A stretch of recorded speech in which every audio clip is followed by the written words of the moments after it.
What is up, guys? Welcome on back to TK's Garage. And man, it's like a party. It's like a train. Everybody is trying to move their production back to the United States and avoid these tariffs. Damn.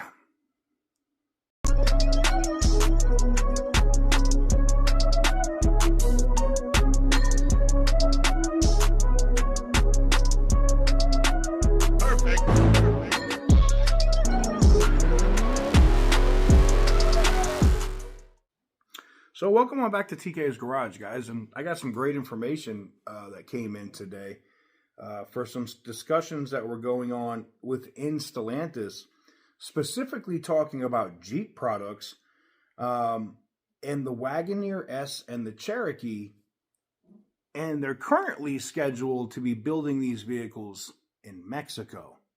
But it looks like, according to my executive sources, and so far they've been pretty rock solid. I have to admit, the track record's been pretty good here.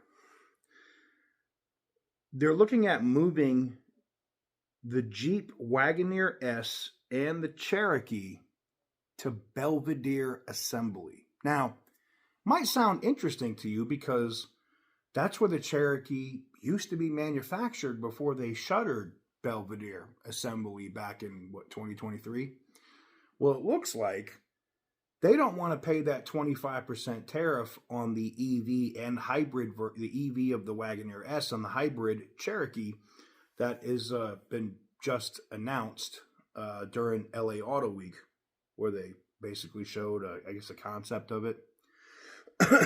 And it will be on the Stellantis large platform, which currently the Charger, the Ram 1500, REV, the Wagoneer S, and I guess the Cherokee are all going to share. What's interesting to me on that, though, is Belvidere was shuttered because of, market conditions. Well, now the market conditions, because of the tariffs, are more advantageous for you to move all that production from Talum or wherever it is in Mexico to Belvidere. Interesting how that works. They already know EVs aren't selling it. I don't think the Wagoneer S sees the light of day. Maybe they have already manufactured some. I don't know. I just don't see that vehicle selling. With all of the nightmare issues with software, battery issues, with the Charger, while they're accelerating the gas versions of that vehicle, unless they're making gas versions of the Wagoneer S, it's not going to sell. And then the ones that you do sell, you're going to have to buy back, and it's going to be a disaster. It's why I think the hybrid Cherokee has a better chance of coming to market than the Wagoneer S does. Not saying that the Wagoneer S is not going to come to market. It just wouldn't surprise me if it didn't. They've already delayed it multiple times. They say they want it to be perfect before they release it, which sounds like we don't know what the F we're doing, and we followed Carlos Tavares down this hole, and now we're all screwed, all right? But it does look like solid, good information to see them turning Belvidere back into a massive Jeep plant. Will be interesting to see what happens with Toledo. I know that they're retooling some stuff over there for, hybrid and plug-in stuff with the Jeeps. And they've already lost a lot of jobs. They lost a whole shift over there.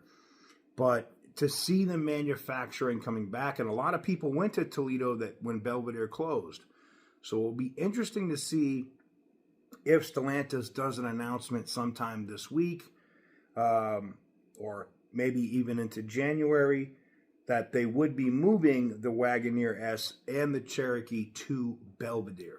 That would kind of put a stop to Sean Fain being able to say, hey, Stellantis isn't honoring their commitments. If Stellantis comes out and says, hey, we're going to open Belvidere and we're going to send these vehicles there, it kind of takes away any strike authorization that Fain's trying to whip up for 2025. But I digress. What do you guys think about this information? I think it's positive. Anytime I can see positive news for auto workers, it makes me happy because that industry, or you know, and we have a lot of auto workers that watch this channel, and you guys as an industry that are workers have been getting screwed for just so long and losing your jobs consistently. Part of that is on the fault of the head of your union, but a lot of it also is the companies trying to just find cheaper labor and just be scumbags. But I digress. Let me know what you guys think about the information in the comment section down below. How fast do you think they move that Jeep production?